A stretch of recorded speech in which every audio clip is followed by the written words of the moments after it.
नमस्कार विद्यार्थी मित्रांनो, काल आपण जो उजळणीचा चार्ट बघितला होता त्यामध्ये समसंख्या, विषम संख्या, मूळ संख्यापर्यंत पाहिलेलं होतं. आजच्या भागामध्ये आपण जोडमूळ संख्या, सहमूळ संख्या आणि संयुक्त संख्या या 3 घटकांचा अभ्यास बघणार आहोत. तर बघा, काल पण मी तुम्हाला सांगितलं होतं सोपी वाटणारी गोष्ट सोपी नसते. कारण का रे, आपण गणिताचं एक वैशिष्ट्य लक्षात ठेवा. गणित एक उदाहरण संग्रह, एक घटक धडा शिकवताना सोपं वाटते आणि ज्यावेळी पेपर येतो त्यावेळी असं आपली पानं असते कटून ठेवलेली बघा आणि आपण काहीतरी लिहित असतोय, रंगवत असतोय आणि लाईटचा फॅन चालू केला स्पीडमध्ये फडफड फडफड पानं जशी उडतात किंवा उन्हाळ्याच्या दिवसात कायदुळ आल्यावर कसं गोल गोल गोल कागद उडतील बघा बाजारातली, तसं आपल्या डोक्यात कायदुळ उडते. हे सम आहे का विषम आहे, सम आहे का विषम आहे, समूळ आहे का जोडमूळ आहे. इथं पायथागोरसचं सूत्र वापरायचं आहे का काय करायचं आहे. तर ह्याच्यासाठी आपल्याला एक घटक सुट्टा आपण लक्षात ठेवला पाहिजे. त्याच्यासाठी काहीतरी वेगळं आपल्या डोक्यात कोड केला पाहिजे. आलं लक्षात. तर तसं आज आपण जोडमूळ संख्या पहिल्यांदा बघूया. जोडमूळ संख्येला काय येते रे? 2 संख्या. जोड या शब्दावरून तुम्हाला कळते. आपण म्हशींची जोडी म्हणतो का रे? गायींची जोडी, शेळीची जोडी, जोडी कशाची म्हणतो? बैलांची जोडी. का तर तिथं बाबा दोघांचा काहीतरी संबंध आलेला आहे. मग त्याच्यामध्ये जोडमूळ संख्या 2 संख्या कशा आहेत रे? काय ते आपल्याला आता बघायचं आहे. 2 मूळ संख्यांच्या मध्ये जर संयुक्त संख्या आली, 2 मूळ संख्यांच्या मध्ये एक संयुक्त संख्या आली तर त्याला काय म्हणायचं? जोडमूळ. आता मग आपण सुरुवातीपासूनच बघूया. 3, 4, 5, 6, 7, 8, 9, 10, 11, 12 आणि 13. आता मी काही संख्या फळ्यावरती लिहिलेल्या आहेत. ह्यात आपल्याला जोडमूळ संख्या सापडते का आपण बघूया. दोघींच्या मध्ये एक संयुक्त संख्या पाहिजे. आता 4 ही कसे संयुक्त संख्या आहे आणि 5 आणि 3 कसले मूळ संख्या आहे. दोघांच्या मध्ये एक संयुक्त संख्या आल्या. मग 3 आणि 5 ह्या दोघी कसल्या झाल्या? जोडमूळ संख्या. जोडी लागल्या 3 आणि 5. पुढे बघत जाऊया चला. मग आता मला सांगा, ही 5 पण मूळ संख्या आहे.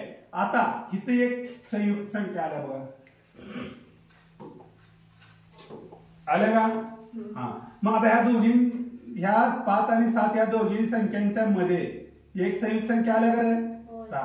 मग 5 आणि 7 ही सुद्धा कसल्या संख्या आहेत? जोडमूळ. मग आता 3 आणि 7 जोडमूळ होईल का रे? नाही होणार. का रे? कारण इथं 4 आले, परत 5 आले, 6 आले, 3 संख्या झाल्या आणि 2 संयुक्त संख्या झाल्या. आपल्याला संयुक्त संख्या किती पाहिजे? एकच पाहिजे. चला पुढे जाऊया. तसंच 8 नाही, 9 नाही, आता 10 पण संयुक्त आहे. 11 आणि 13 ह्या दोघींच्या मध्ये काय आले रे? 12. 2 मूळ संख्यांच्या मध्ये एक जर संयुक्त संख्या आली तर त्याला आपण कसली संख्या म्हणायचं? जोडमूळ संख्या. तसंच सहमूळ संख्या बघायची. आता सहमूळ संख्येमध्ये पण जास्त विचार करण्यासारखं काहीही नाही. चला बघूया आपण. आता मी काही संख्या लिहितो. 15, 17, 18, 20. आता आणखी त्यामध्ये आणखी एक तुम्हाला सांगतो. आता बघूया अगोदर, मग त्याच्यात पुढे बघू. चला मला याचं अवयव किंवा विभाजक सांगा. 1, 3, 5 आणि 15.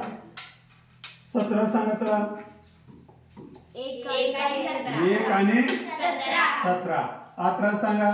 1, 2, 3, 6, 9 आणि 18.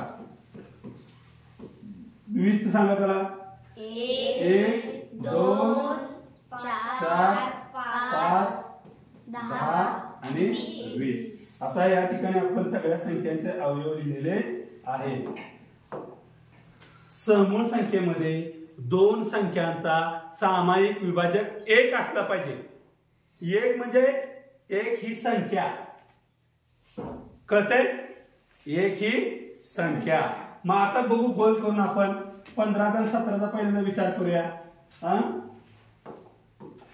चला सामायिक विभाजकांना गोल करूया. 1 3 पुढे आहे का 3 खाली वर, 17 नाही, 15 नाही, 5 नाही. सामायिक अवयव ह्या दोघींमध्ये आपल्याला कुठला मिळाला रे? 1 मिळाला. म्हणून 15 आणि 17 या दोघी एकमेकींच्या समूळ संख्या आहेत. समूळ संख्या आहेत. तसंच आपण आता 18 आणि 20चा विचार करूया. सर इथं आले बघा, एक दोघांचा आहे, पुढं 2 आहे, पुढं. पण ह्या दोघी एकमेकी समूळ संख्या होतात का रे? नाहीत होत. कारण का? तर समूळ संख्या काय म्हणत्या? आमच्या दोघीत फक्त एकच सामायिक विभाजक असला पाहिजे. कळलं? 2 असलं, 3 असलं, 4 असलं तर त्या समूळ संख्या होत नाही. कळलं तुम्हाला? जोडमूळ मध्ये जोडी पाहिजे, समूळ मध्ये एकच पाहिजे. कळलं? जोडीमध्ये दोघांच्या मध्ये एक संयुक्त संख्या पाहिजे. तसंच समूळ संख्येमध्ये फक्त 1 हा सामायिक विभाजक असला पाहिजे. आणि संयुक्त संख्या एकदम सोपे आहे, लक्षात ठेवा. मूळ संख्येचा विरुद्ध शब्द संयुक्त. मूळ मध्ये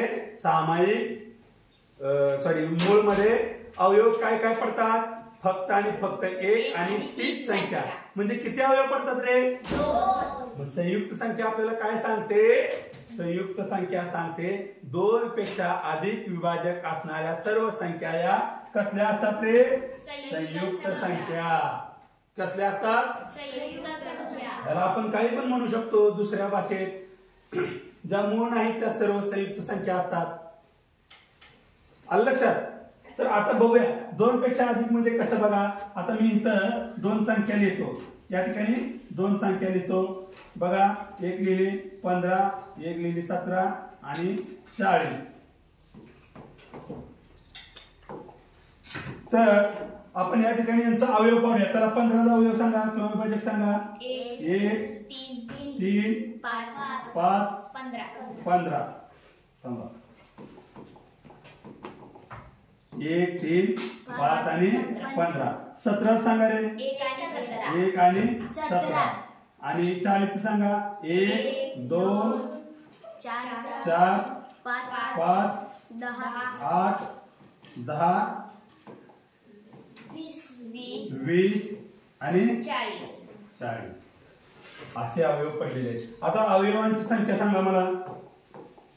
इथे किती अवयव पडलेले रे? 4. इथं 2 आणि इथं 1 2 3 4 5 6 7 8. मग आता 2 पेक्षा अवयव जास्त असणारे काय मिळालं आपल्याला? 15 आणि 40. 15 आणि 40 सारख्या असंख्य संयुक्त संख्या पण आहेत. आपण संयुक्त संख्येची व्याख्या किंवा संयुक्त संख्या लक्षात ठेवताना काय लक्षात ठेवायचं? 2 पेक्षा अधिक विभाजक असणाऱ्या किंवा मूळ नसणाऱ्या सर्व संख्यांना संयुक्त संख्या असे म्हणतात. तर आजच्या व्हिडिओमध्ये तुम्हाला जोडमूळ संख्या, समूळ संख्या आणि संयुक्त संख्या हा घटक क्लिअर झाला असेल असं मला खात्रीने वाटते. तर आजच्या व्हिडिओमध्ये एवढंच. नेक्स्ट व्हिडिओमध्ये आपण पुढील घटक पाहूया. तोपर्यंत धन्यवाद.